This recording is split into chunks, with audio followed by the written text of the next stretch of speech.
Di ba busog na busog ka? O ba't ka umiiyak? Nag-burp ka naman. Di ba? Sabi ko sa'yo eh, kung ganyan tayong ganyan, o edi masaya lang. Hindi na pwedeng iyak na iyak. Kasi nga hindi nga maganda sa'yo yun. O, di ba? Hindi masakit lalamunan. Hindi nakakainis dahil hindi ka naman umiiyak, di ba?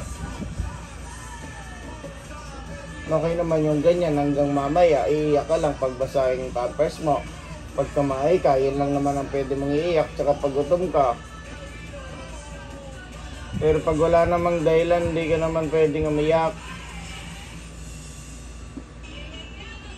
Huwag kang iiyak. Sinapakit sa bata yon.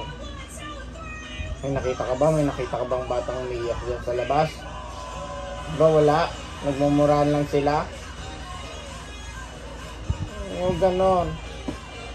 Magsasalita ka. Kahit anong salita mo, hindi man kami magugulat, hindi man kami tatakbo pag nagsasalita ka na. Maganda nga yung magsasalita ka na eh. Di ba po? Kakaintindihan ba tayo? Huwag mo akong tutulugan, gumising ka dyan.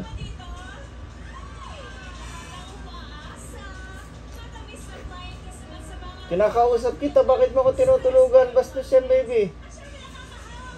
Anak, bastos yan. Nag-uusap pa tayo, pipikit ka. Nag-uusap tayo, pinutulugan mo ang ama mo. Ha? Ay, pag umiyak ka, tapos tutulugan din kita, gusto mo ba yan?